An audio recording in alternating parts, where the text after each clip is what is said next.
Hello, everyone. My name is Carolyn Dolby, and I am your speech-therapy-pd.com podcast host for School of Speech. School of Speech is designed specifically for us school-based SLPs so we can come together, we can discuss some of those current topics, tackle difficult situations, and I want us to share all of our insights. Our goal is really, we want to bolster our confidence, celebrate our triumphs, and really foster that community, the community that's really dedicated to the excellence in the school setting. I'm excited today. Our episode is Developing Dynamic Dysphagia Plans. And this episode is for the clinician that is ready to advance their feeding and swallowing interventions by taking a transdisciplinary approach through developing dynamic plans of care implemented by well-trained staff, providing daily opportunities to work on sensory shaping and skill acquisition, promoting positive outcomes with our students with pediatric feeding disorders and dysphagia. I just want to go through my disclosures right quick. Down here in Texas, I receive a salary as the district level dysphagia support speech pathologist for Cyfair ISD. I'm also compensated for my graduate course that I teach at University of Houston. I also consult with school districts across the nation, supporting program development and staff training. I also receive compensation from speechtherapypd.com to host this podcast. I am a member of the Texas Speech and Hearing Association. I'm part of their Feeding and Swallowing Task Force, which I completed a 3-year commitment just recently. I'm also a volunteer for Feeding Matters, and I'm also a member of ASHA's special interest groups, 13 swallowing and swallowing disorders, as well as SIG 16 school-based issues. A little history on me. I do specialize in pediatric feeding and swallowing evaluations and interventions at the district level for my school district here in Northwest Houston. I teach a graduate course I mentioned before for University of Houston, and it is focused on school-age feeding and swallowing assessments and treatments. I present nationally and internationally on the topic of pediatric feeding and swallowing disorders for the school-aged population. I'm a published author, and I consult to school districts around the country, assisting in program development and staff training. Basically, I do all things feeding and swallowing, which gets us into today's topic, which I am super excited about. I want to start with a question, easy question, right? When does a student require dysphagia intervention? Well, this is an easy answer that ASHA has provided us in their documents from 2007. ASHA states that it is the responsibility for the school system to ensure that students are safe when eating and drinking, that schools must have appropriate personnel, food that's going to come into play later, and procedures that the schools must provide these in order to minimize risks of choking and aspiration during oral intake. Students also must have sufficient physical well-being and energy in order to function in their setting. Students that are undernourished or dehydrated due to swallowing and feeding problems just can't attend adequately to the learning environment, and their academic performance really might suffer. Students must also have adequate health. That would mean that they are without aspiration complications. Literature shows that students with swallowing and feeding disorders really are more susceptible to illnesses related to malnutrition and dehydration. And children or students really might start missing more school more frequently than their peers due to health-related issues impacted by aspiration incidents. So in order for students to participate fully in the education and programs, they need to be efficient eaters during their regular meal times, during their snack times, with their peers. So we're thinking about meal times about 30 minutes, but us in the schools, we laugh when we say they have 30 minutes. In those cafeterias, maybe 20. And then their snacks about 15. Children that have really prolonged meal times, we do know that that's a real red flag that something else is going on. Maybe the diet is too advanced for them. And it really can be indicative that there's an excessive effort and energy actually that's going to interfere with other activities that are really important for the student to be during their school day. Also, prolonged meal times is a stressor. It's stressed on the caregiver, the paraprofessional, the feeding facilitator. I'll start using that term. The feeding facilitator is trying to get the child fed and back to class because they're on a schedule. Everyone's on a schedule. But if you think about the stress the student is under, that stress can really carry over into the remainder of that school day for them. And so, ASHA supports that sometimes our students might need frequent snacks and meals. I'm going to talk about that too. Well, federal and state litigation has led to federal regulations establishing a child's right to FAPE, free and appropriate public education. I know I'm speaking to the choir here. Basically, it really should not come to any surprise that districts have the responsibility to provide a safe environment for all students while at school, and that does mean their meal times and snacks. Therefore, the question was, who requires feeding and swallowing intervention? Who requires a dysphagia plan? Well, the answer is simple. Any student whose feeding and or swallowing system is unsafe, inadequate, or inappropriate. An unsafe feeding system or swallowing system would be a diet that is too advanced for their current functioning, putting them at risk for choking or aspiration. An inadequate system would be a diet that's too advanced or too limited that their caloric needs are at risk. And an inappropriate system would be a student that is stuck on a diet that is below their developmental and skill level. Now, going forward on today's episode, I am making some assumptions. I'm going to assume that your district has a procedure in place for identifying at-risk students and a plan that is supportive and provides intervention for your students. Now, if you're listening in and your district's not quite there yet, please don't go. We've got a great information. However, if you are just beginning, I do urge you to listen to my podcast with Emily Homer for the basics of setting up your district procedures. And also, I would suggest popping over to her website, Students Eat Safely. And if you are in Texas, you can also send me an email at c1dolby@gmail.com, and I can provide some additional resources. And I've referenced Emily in the handouts. There is a handout for this talk. So if you don't have that, grab that because I will be referring to it quite a bit. So while you're getting that out, I'm going to talk semantics for just a minute. I am going to refer to dysphagia plans as safe eating plans. I might call them a safe feeding and swallowing plan. I also refer to them as mealtime plans. And hey, you might even have another name for yours, but as long as we're all on the same page, that we're all talking about feeding and swallowing plans of care, we're golden here. And that actually brings us to our next question. What interventions are appropriate for addressing pediatric feeding disorders and dysphagia in the school setting? Well, we have two intervention approaches. That would be indirect and direct. Okay, indirect interventions include modified meals, mealtime and swallow strategies, utilizing adaptive equipment, and of course, staff training.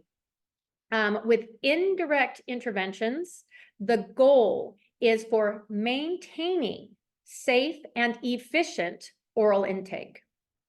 And the second approach, which would be our direct interventions. Now, students may be a candidate for direct interventions once they are safe and efficient. Such interventions include our oral, sensory, and behavior supports. The goal here for our direct interventions is for promoting independent functioning and optimizing feeding and swallowing skills. But let's start with maintaining safe and efficient oral intake. All right, I'm going to ask you to take a look at your handouts because I have shared my 8 building blocks. You'll find that in your handout. So when we are looking at establishing and maintaining a feeding plan of care for safe and efficient oral intake, here are the 8 levels that I am looking at. Not all children are going to need something in all 8, but I do need to look at every level here. The first one is the level of support. The second, their environmental needs, dietary modifications and accommodations, cultural preferences, posture and positioning, equipment, and feeding techniques, and of course, precautions. Now, I utilize these 8 when I am crafting my dysphagia, feeding and swallowing plans, which are considered indirect interventions. So this is your intervention for pediatric feeding disorders and dysphagia. And what do I mean when I titled this episode Dynamic? What do I mean when I say that dysphagia plans are dynamic? Well, as we know that the Individuals with Disability Education Improvement Act, or IDEA, is our primary special education law, which established the right of FAPE, free and appropriate public education for children with disabilities. Now, IDEA may not specifically name dysphagia. However, it does mandate services for health-related disorders directly impacting a student's education. Therefore, the resulting health issues that might incur if dysphagia is not addressed may negatively impact a student's ability to attend school, which may deny access to their curriculum, impeding their ability to socialize with their peers.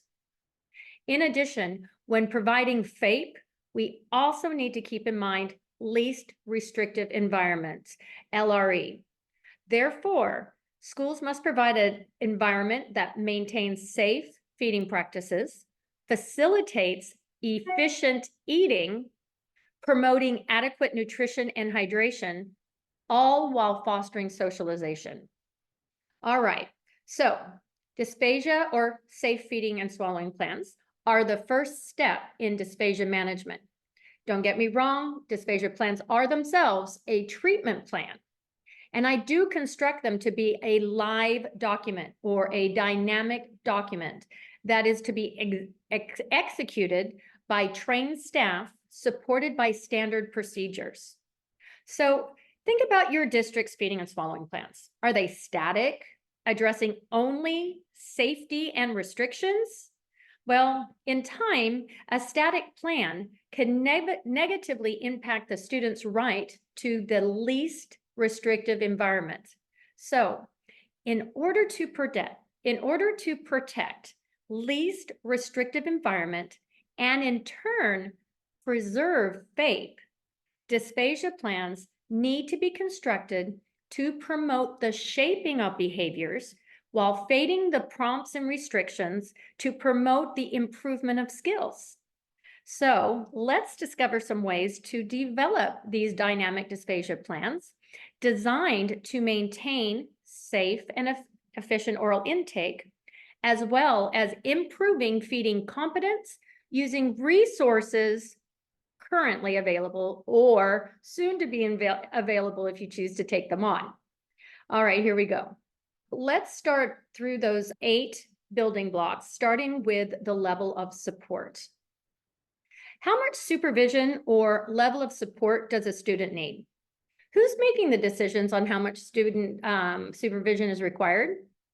Are all emerging feeders or all emerging self-feeders the same? Do they all need the same level of supervision? I don't think so. Sometimes too much of a good thing turns into a more restrictive environment. So I've created a supervision rubric, and I've included that in your handout as well, the triangle. Now, please make sure you note that this is my hierarchy for students with dysphagia, a feeding or swallowing disorder. So this would be specifically for those students identified with a feeding and swallowing disorder. Now, when I train the staff on this hierarchy, I am always speaking to the shaping of self-feeding skills and fading of prompts and physical support. So we can move them through that continuum when appropriate, okay? So let's go through this hierarchy. We're gonna start at the bottom with one-on-one supervision. Now, this is the most restrictive environment. Dependent feeders with dysphagia make up the bulk of the caseload that require this level of support. Dependent feeders present with a much higher risk for swallowing complications since their pacing, their choice making, and the rate of presentation of foods or size of foods, excuse me, and liquids are influenced by the feeding facilitator. One-on-one indicates a dedicated feeding facilitator providing their full attention to all feeding tasks that are required. I think I may be unanimous in this next statement, but the best part of school is lunch and recess, right? Our students really don't have any other time for a brain break and to socialize. And this is a right our special populations shouldn't have to forfeit. So I charge you, all of you, to do a quick inventory to see how many of your students are on safe mealtime plans, are also receiving one-on-one supervision. Now, this construct should just be reserved for those most medically complex, or this should be indicated during therapeutic meal times where skills are being targeted. One-on-one supervision is not the gold star for a feeding and swallowing plan. It is the most restrictive environment, and it really should be considered heavily before that one is provided. So I want you to think of the next one, the next step up, which I titled Supervision with Constant Monitoring. This one could be called small group. This is where a trained feeding facilitator is charged with supporting maybe 2, maybe 3 students. A dependent feeder may be a candidate to be in a small group with just maybe one other that's a little higher functioning eater. Emerging eaters with a more developed skill set really benefit from a small group supervision with close monitoring to assist with feeding needs such as preloading utensils or guiding the utensil. And this way they can really be promoting self-feeding skills while being provided a little higher level of safety monitoring.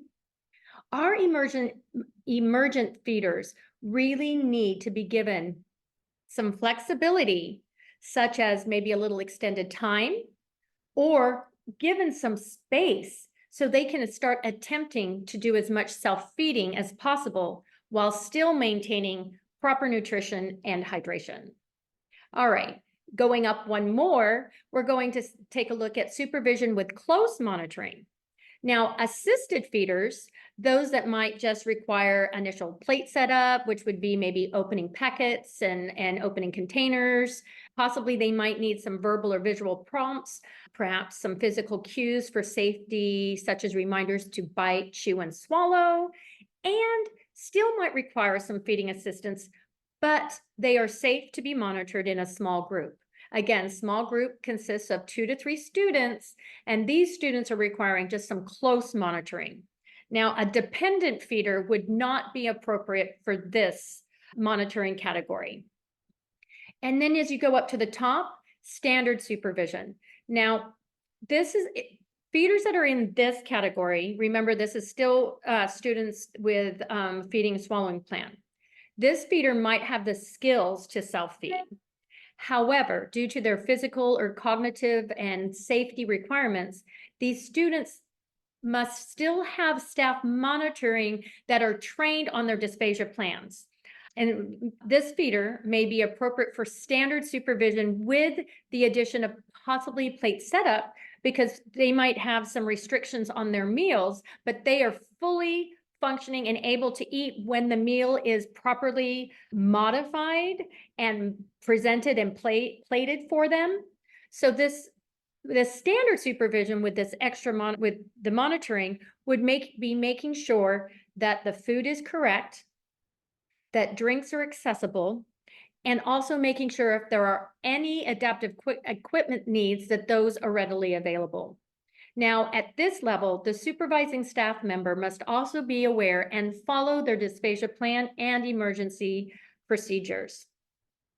Independent feeders may be independent, but due to their dysphagia diagnosis, may still need some supervision.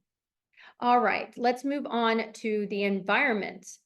Environmental considerations support our sensory students that need that change of venue to assist with regulating their internal environment, or it can be used for the skill building student with the purpose of fostering success and independence and safety.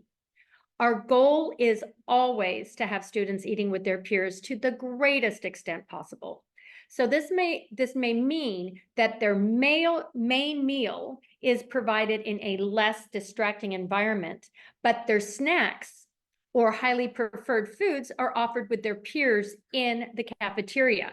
Sometimes I put students during their scheduled lunch period, I have them eating their snack with their peers, and then their actual lunch is going to be at their snack time. Sometimes that really does work out well with everybody's schedule.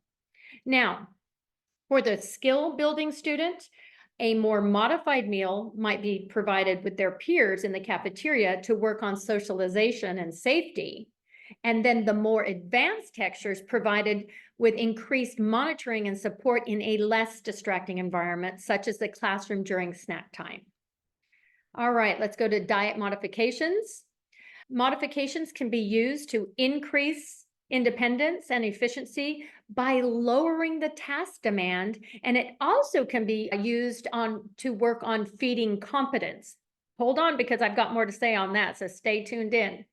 Diet accommodations such as cut solids. This really keeps least restrictive environment in mind when we're providing students access to the regular menu when appropriate.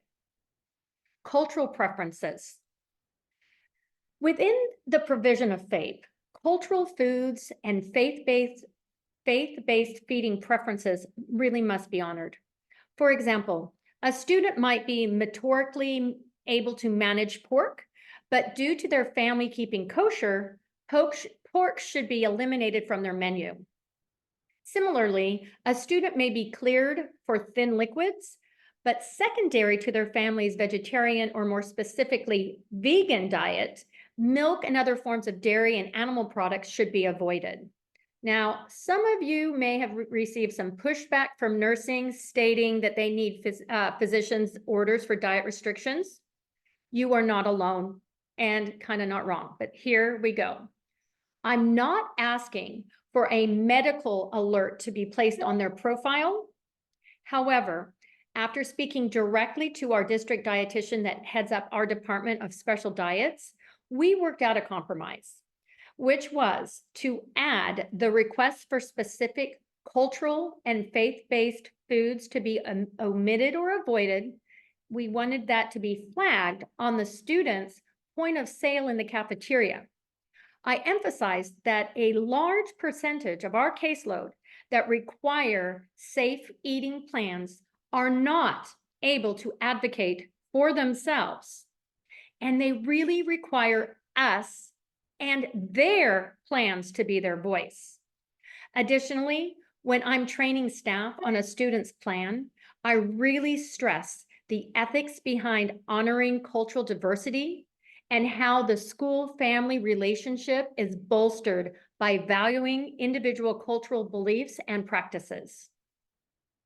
Posture and positioning is paramount, and it's the gatekeeper for secretion and bolus containment. It supports mastication and aids in swallowing safety. Postural stability through positioning allows the body to focus on eating rather than the constant strain of trying to stay upright. Think about those cafeteria stools, right? How they're attached to the table right? And how far away the table it is attached to, and how high off the ground the stools are. Now, walking through the cafeteria, it always gives me pause when I see these itty bitty 3-year-olds basically suspended in air with their feet dangling. I know if there are any OTs listening right now, they are cringing along with us. Now, in cases where students might need a little extra seating support, I find placing just a regular classroom chair with a back right over the stool can just be enough. This also keeps least restrictive environment in mind, as well as expenses, when we can purpose a typical chair versus a feeding chair in the cafeteria. Okay, this leads us into equipment. That's a nice segue. Here we go. Now, when I'm looking at equipment, I always defer to our multidisciplinary, transdisciplinary team, which includes our occupational and physical therapists. This equipment, this is their wheelhouse, right? So I'm always bringing them in, or they're bringing me in. We're collaborating with this. But on my side, I'm also always going to be looking for ways to utilize non-therapy items. There's a brand called Take and Toss in my area that I can find at my local grocery store. And they're just these plastic, durable spoons that I can use. They're a small bowl, and I can use these for students that require extra pacing for bolus size. I like to use these also for any of our students that might have a tonic bite, so they're not breaking a plastic or hurting their teeth on something metal. Alternatively, though, I really do love adaptive equipment. Don't get me wrong. I love adaptive equipment because these items really can facilitate some independence, and it will compensate for some skill deficits. For example, increasing pacing through the encouragement of utensil use, for example, getting a student to be able to use utensils creates a naturally slower rate of bolus presentation. Also, utilizing a smaller bowl spoon, like I just mentioned, naturally paces bolus size. Now, what about those cutout cups, those nosy cups? Those are great because those can be utilized to increase lip closure and tongue retraction. This is where I really love pairing with occupational therapy. All right, the next one, feeding techniques or safe swallow strategies I like to put on my feeding plans. Now, these are the interventions and maneuvers intended to offer support, improve efficiency, with the intent of fading the support for increased independence. We're going to revisit these in just a minute, right after I speak to precautions for just a second. Okay, just right quick precautions.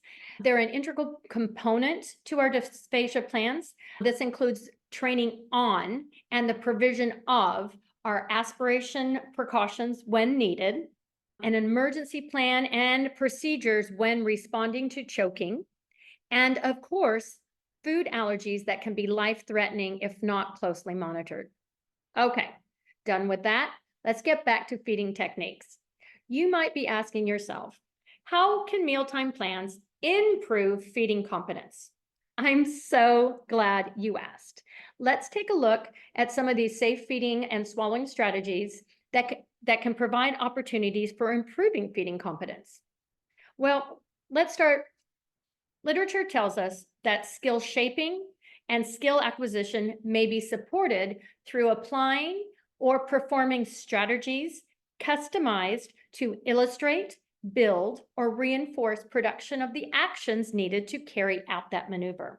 Okay, so I love how safe swallow strategies, which might have initially been used as a compensatory strategy for safety, can be strategically designed and effectively utilized by the treating SLP as a therapeutic feeding or swallowing intervention, and then included in the student's plan that is delegated to and provided by well-trained feeding facilitators. All right, I think this might be a good time to talk a little bit about the importance of training. It is all fine and good that you have constructed these stellar safe eating plans, but it renders itself completely useless if the staff is not trained. In order to obtain buy-in and fidelity of the application of these strategies, the staff need to be trained, not only on the feeding plan itself, but the reason behind each safe swallow strategy. The why behind the strategy or the maneuver, which is the therapy target, is powerful. But equally as important is the training on the negative impact the failure to provide the support has on the student's quality of life. I like to emphasize that all students have the right to dine with dignity. All right, back on track. We have strategies. I'm going to target, I've listed a few in your handout that we're going to target today, but for quick reference, if you don't have your handout, we're going to discuss smaller, more frequent meals, bolus chasers, placements, and supports. Here we go. The use of providing smaller, more frequent meals not only aids in student comfort and managing GI issues such as reflux or GERD, but it also provides multiple shorter opportunities to work on skills. I know main meals should not be used for therapy, but rather enjoying and carrying over the skill development. So therapeutic snack times are best for introducing and practicing skills. Smaller, more frequent meals can also be a strategy utilized for our students where fatigue or physical stamina is lacking. Initially, you may have determined that modifying solids to maybe minced and moist or puree really increase the student's ability to consume an adequate amount of calories during their main meal. However, if we are wanting to work on improving feeding competence, you may consider keeping a regular or a soft and bite-sized diet, but include smaller, more frequent meals. This would only work if the student has been cleared for regular or soft solids in small doses. Now, the intervention here is working on advanced textures in small, more frequent sessions provided by well-trained staff throughout the day. Now, if the intervention is to work on stamina, you may wish to downgrade the task demand utilizing the minced meal or the pureed meal, but you won't shorten the time. In this instant, you are simultaneously promoting efficiency as well as adequate caloric intake. Now, I would also consider adding a therapeutic snack time, if appropriate, where the student has an opportunity to work on chewing skills with trained staff, possibly using transitional solids at this point, or some advanced textures with trained staff. Let's talk about bolus chasers. This is a great strategy that may have been initially indicated to decrease oral holding or increase oral clearance. For example, if a student presents with decreased attention to task, perhaps one who's an under responder, right? By providing a bolus chaser, such as a sip of liquid, a thin liquid if they're cleared for that, or maybe a bite of thin puree, this is going to provide sensory input that triggers the brain to organize for the next swallow. However, bolus chasing or cyclical ingestion is also a great intervention to increase internal pacing skills for those students that's overstuffed. Let's talk about placement, bolus placement. When a student presents with impaired oral containment due to possibly tongue thrust, by training staff on proper bolus placement, that would be like, for example, spoon placement. This could be accomplished by placing the spoon mid-tongue blade with a slight downward pressure, bypassing that tongue tip, which is going to promote tongue retraction, lip closure. And for solids, by placing or holding the solid laterally on their molar surface, again, bypassing their tongue tip and the need for immediate lateralization, because since you're holding the solid where it needs to be to elicit that chew. Now, this is a great strategy that you would first be facilitated by the feeding facilitator, but we don't want it to always be provided by the feeding facilitator, do we? No, we want them to start fading it out so that the self-feeder can start employing this independently.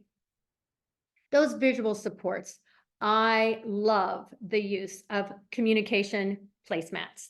You can have a universal placemat that all students in the class use, or they can be individually constructed to target specific skills such as pacing, positioning, and procedures, along with augmenting communication, all at the same time. All right. Well, wait a second. Let's recap for a second before we start moving on.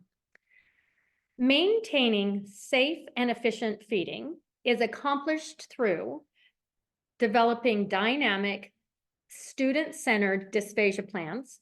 They must be implemented by well-trained staff with fidelity of the safe feeding strategies recommended. Now, once a student is a safe eater, everyone is trained on the student's unique feeding and swallowing needs.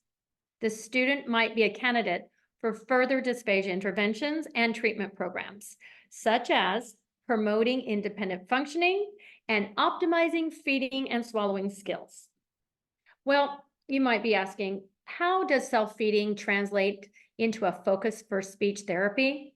Granted, promoting independent feeding skills is specifically targeted by the classroom teacher with an IEP goal that is co-implemented by occupational therapy, right? Because feeding does not fall into the scope, the SLP scope and sequence of practice. However, we can assist with carryover when addressing our goals of feeding and swallowing skills, as well as navigating the benefits and the risks involved with self-feeding within our dysphasic population. What I'm trying to say is our population with dysphagia, the process of self-feeding or even assisted self-feeding can really benefit by the sensory and the motoric stimuli that is jump starting the brain, that the body better get ready, could get on board and ready to receive some nutrition. In an article, it's titled Critical Components of Effective School-Based Feeding Improvement Programs by Bailey and Angel. They provided the following insight, that when applying instructional strategies that develop self-feeding skills may also improve feeding and swallowing. Now, the next part I'm really going to paraphrase here.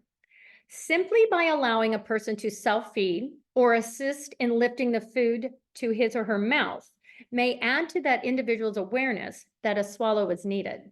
They go on to say that caution is warranted when teaching self-feeding skills because it's important to remain aware that the effects of safe feeding have on a student's feeding and swallowing behaviors, meaning the energy extended in self-feeding may, well, one, increase the length of that mealtime and become physically taxing, which could lead to fatigue, which will now decrease feeding and swallowing abilities.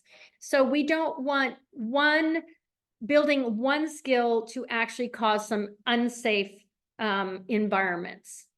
So fortunately, it is often possible to facilitate the development of self-feeding skills by pacing self-feeding or by alternating some self-feeding with being fed in order to minimize those fatiguing effects.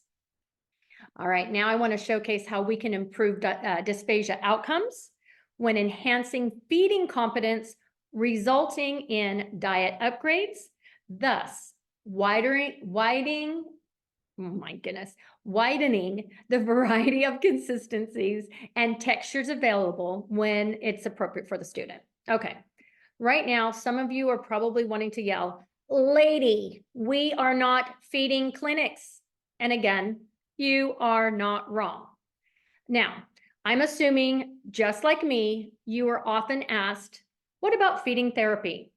This is a loaded question, and it really can get very complicated depending on what is really that question's intent. What is the asker asking? And since I, Carolyn Dolby, always come from a place of yes, I really needed to get a good yes for this request. So here is my broad answer to that broad question. I'm using air quotes right here. If you are just listening, picture me with air quotes. Okay, this is Dysphagia Services according to Carolyn Dolby. Yes, we provide dysphagia services to all students that require dysphagia intervention to maintain safety, facilitate efficiency through shaping positive behaviors, and improving swallow function while fostering feeding independence. Oh, unquote. I want to highlight the word require, because just like in just speech therapy itself, all students would benefit, right, from speech therapy. But in the school setting, we are a different system than private or clinics. We are a school system, and we are providing services to students who require a service in order to preserve their right to FAPE. This being said, I am also saying that students who are not safe, not efficient, or not independently able to maintain their nutritional needs will need to be provided some level of support. Because if these supports are not provided, they may result in a negative impact to their educational growth, not just academic progress. Okay, optimizing feeding and swallowing skills using texture fading. Texture fading is using small incremental steps that intensify texture slowly and can target both sensory needs and skill deficits. But before I jump into texture fading, we have got to talk about ITSE. All right, we're going to talk about ITSE, and we're also going to talk about your cafeteria's role and responsibility of food modifications. All right, ITSE, you're probably going, I hope you know what I'm talking about, but if not, it stands for the International Dysphagia Diet Standardization Initiative. Now, ITSE is a universal and culturally sensitive framework for modifying both liquids and solids. ASHA endorsed ITSE, and it really supports the district-wide adoption of this framework. The use of standardized terminology, which is teamed with really easy to understand descriptors, enhanced by clear color coding, it will blow your mind. It really takes the guesswork out of diet modification. The ease of ITSE's implementation boosts the confidence of caregivers with the fidelity of its application by reducing risks of misinterpretation and ensuring the continued safety of our students. Staff, students, and families all find soft and bite-sized much more palatable than mechanically softened or mechanically altered. For full details of the ITSE framework and additional resources, I gave the resource in the handout, but it's easy. Just go to www.isddi.org. All right, hold on to your hats. I'm about to share with you your school cafeteria's responsibilities.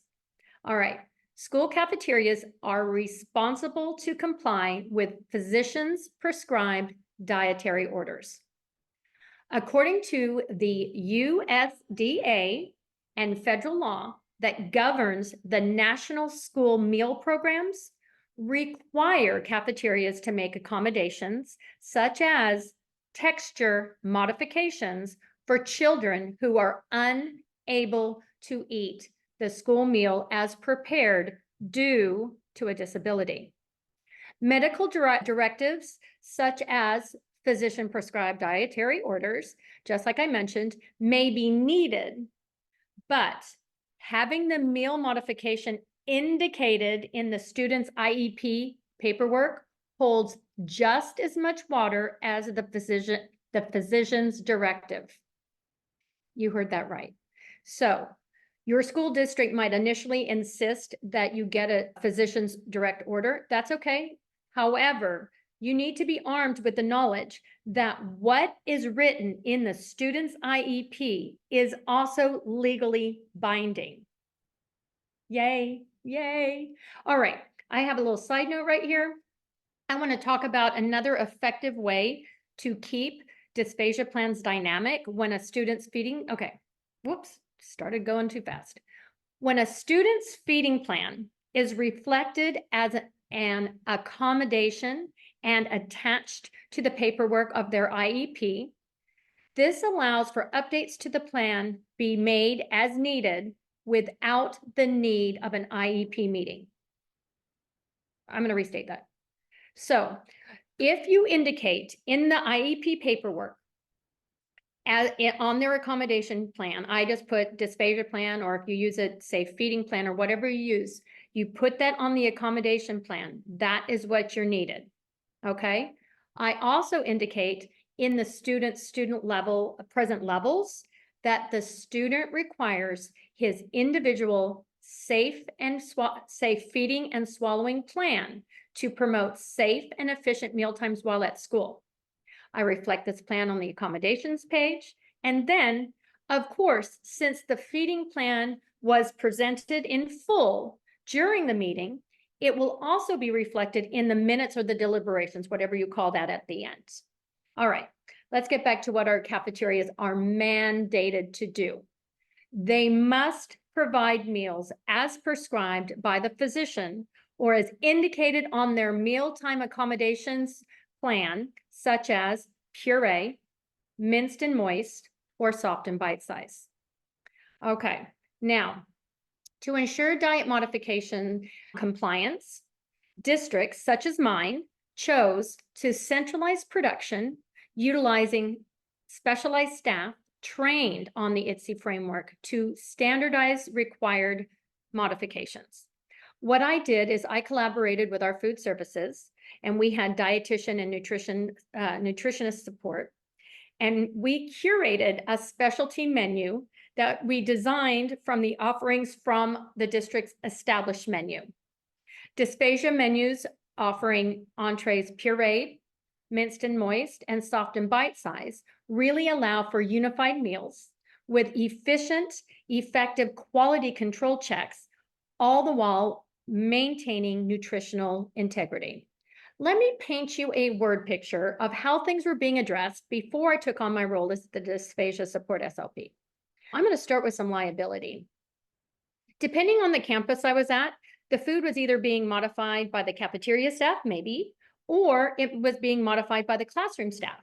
Now, this put the students at risk of not receiving the proper modification and or even a complete meal due to inconsistency and some integrity issues.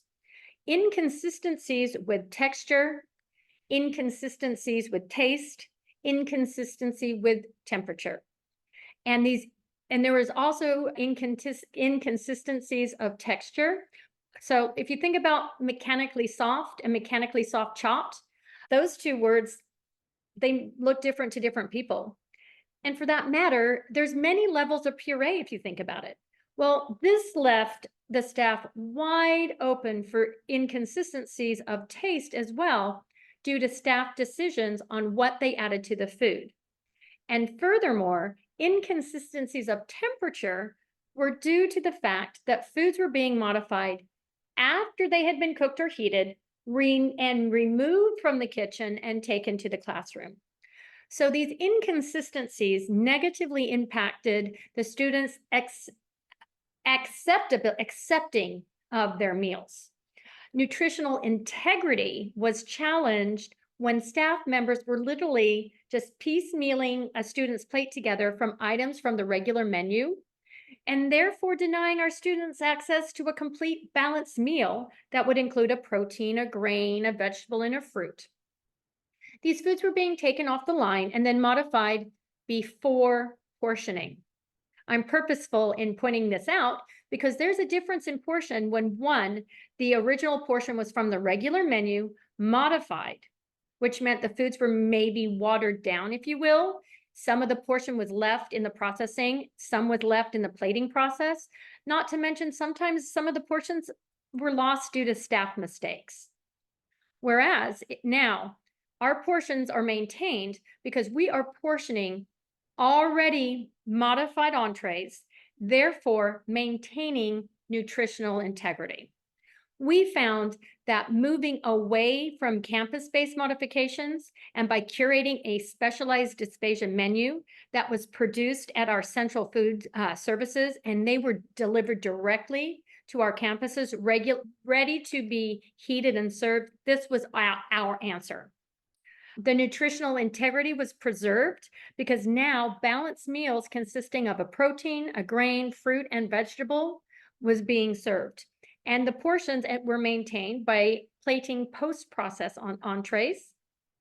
And they were also being modified by trained staff utilizing nutritionally strong liquid additions.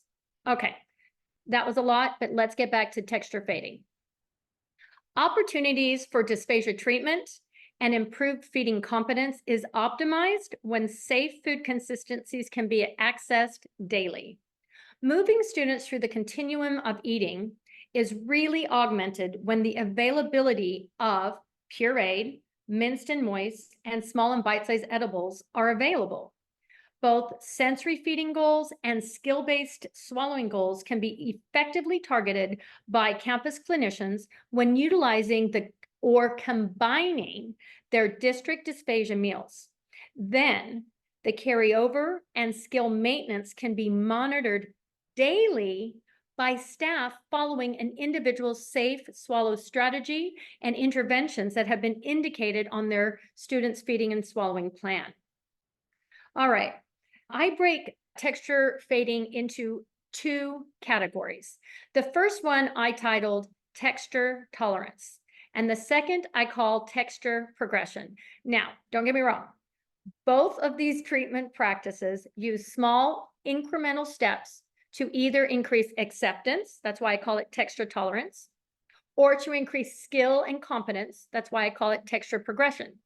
Now, to repeat, they are actually exactly the same structure, but I'm indicating on their plan if we are working on a deficit that is sensory in nature, some people might call that a behavior-based intervention, or if we're utilizing it to work on a skill-based deficit.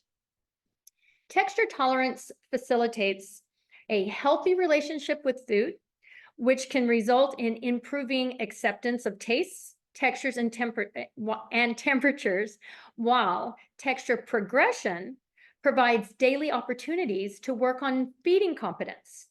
Now, these two are used as carryover activities to support and follow the students' skill acquisition and/or their sensory and behavior shaping progress.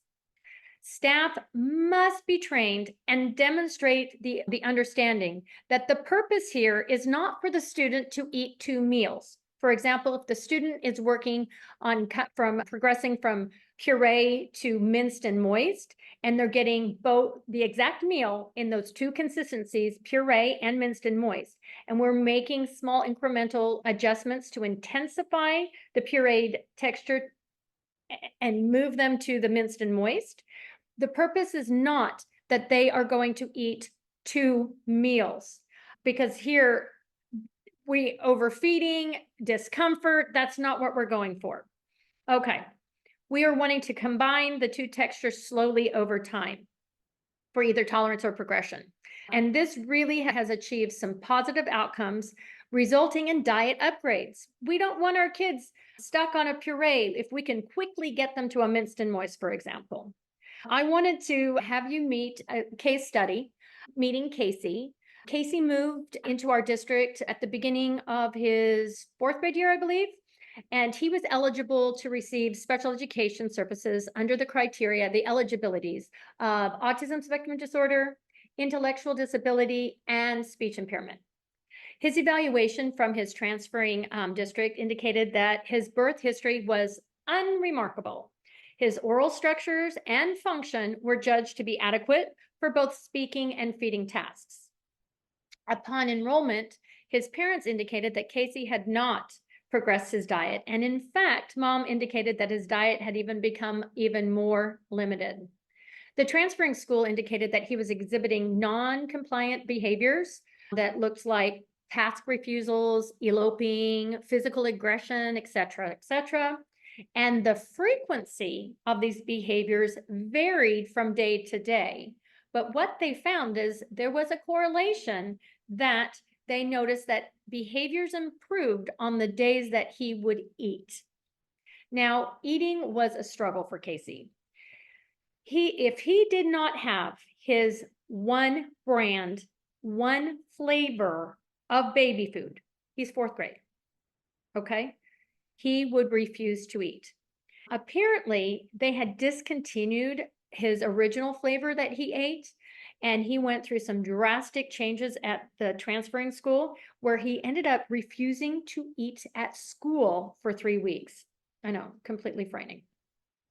Well, luckily, the teachers and the therapists at that campus, and with support with the parents, were able to get Casey to work and accept a new flavor, thank goodness. So when he started to eat that new flavor, they were able to get him to work for his preferred activities because he's now getting his nourishment. Well, baby food is not nourishment, but that's a story for another day, ladies and gentlemen. All right. So unsurprisingly, I was called in to consult. I called mom and she indicated that Casey was still only eating one flavor puree out of its original container. And actually, he was only drinking one flavored drink out of a specific sippy cup as well. Mom at this time was sending in 4 baby food containers. It was a stage 3 to school each day. It was only one brand and only one flavor of juice, along with his one sippy cup he would use. Mom continued to reassure us that he was eating soft table foods at home, like scrambled eggs, pastas, Teddy Grahams, and ice cream. But at home, he only drank his juice out of this one cup also. Well, I'm like, where do we even start here? Well, I started by an observation of his current feeding system. And I really observed, I know this is no surprise, a lot of rigid routines. Like he had to open the door 3 times before he would enter. And then if the blinds were open, he would insist that they were shut. He was unsuccessful, full stop, in the cafeteria. So the staff had him eating in the classroom. He was completely an independent eater. He can open all of his containers. He could feed himself his baby food by spoon. Remember, had to be directly out of the container at room temperature. Okay. So my initial assumptions were that his deficits stemmed from extreme behaviors surrounding his relationship with food and his sensory responses to his environment. Now, you and I both know this is way bigger than just SLP. So I brought in the Teddy Grahams, the chocolate chip flavor that was reported he ate at home, and it was a no-go at all. So I asked mom, hey, take a video of him eating those Teddy Grahams at home. So another little key component about our little Casey is that he had sort of this orange tinge to his skin from the carotene of all the veggies that were in the baby food. It was just a really carotene heavy diet. All right, so while we were waiting for the video from mom, which unfortunately took several months, it's okay, we definitely got a plan in place. The IEP committee got together and we agreed that occupational therapy needed to evaluate. It was really warranted to address his sensory processing because this was really affecting his activities of daily living, with feeding being a major component. But the IEP committee also agreed that psychological services was also needing to be enlisted in a consultative role in order to support his teacher and the educational team to address his rigid and ritualistic behaviors surrounding his relationship with food and his response to his environment as a whole. Feeding goals were developed to address pre-oral phase deficits. These were implemented by the OT and the classroom teacher. Now, the SLP, I was just utilized as a consultant to reassess his oral skills as his acceptance of new foods developed and assist in guiding the treatment plan. The classroom teacher and the OT really shaped his behavior. What they started with is providing really highly motivated vessels in order for him to start consuming his same meal, room temperature, the same way, spoon out of his original container, spoon set in the really fun bowl, and then he would take it. Eventually, he was scooping out his puree and putting it into all sorts of different vessels. At the same time, it was set up that he was able to rehearse the cafeteria by going through the line with a tray, looking at the items, talking about the food with his paraprofessional. There was no pressure in eating, no pressure in even picking it up. But eventually, the staff, we were able to entice him through using a blender that let's go through the line, choose an item, take it back to the classroom, blend it. That was a highly motivating activity for him to do. He loved blending the food. And he started slowly accepting tiny increments of blended food to his preferred food. Now, this is not a sustainable activity. This is not something that we can do every day forever, right? So once we got him used to having that puree, we quickly started him on the district's pureed meals from our dysphagia menu. He was able to interact with the meals. He was able to open up all the containers. He was able to scoop an entree of his choice. Now, our meals come with the entree, 2 fruits, 2 veggies. So he was able to make choice of what he wanted on his tray, along with his preferred food. And we were able to move up the hierarchy. Casey responded positively to the use of what we would call spontaneous presentation. That's where he was scooping the novel food and then dipped into his preferred food before eating it. We, meaning really the teacher here, was fading out that need of his preferred food before eating. And once we had him consuming a wide variety of pureed meals, we were able to quickly move him to minced and moist piece of cake. And then we were able to utilize finally the video of him with the teddygrams from home. Utilizing that video, he accepted eating the teddygrams at school. So we incorporated that. We quickly, well, I don't know how quickly, but it's quickly, but we were able to make steady progress and move to soft and bite size. Yes, this was year long. It did appear to be very, very slow, but we seriously took pride and celebrated even his slow and steady progress. And I am super, super excited to say that he is currently eating a typical diet from the regular menu and is no longer tinged orange. We are really excited. That was just one case study that I could share today, because I think we're just about running out of time. I don't want to go over too much, but I am so glad that you joined me for this episode. I know that providing dynamic feeding and swallowing support district-wide is really super daunting, but the significant health risks that are associated with this disorder really do demand specialized clinicians providing student-centered feeding and swallowing interventions, supported by well-trained staff, all following standardized procedures. You know, our students really truly benefit from the expert guidance in order to balance the interplay of mealtime skills and behaviors paired with those strategic interventions, but always thinking of least restrictive environment. But we also need to maintain adequate, safe, and efficient nutrition and hydration in order to optimize their educational participation. So I want to thank everybody for allowing me to share my passion for all things feeding with you today. And I want to say, I'm going to say thank you. And I think that our time is up. And if you didn't get a look at those handouts, please take a look at those handouts. And I hope to see you next time. Thanks so much. Bye-bye.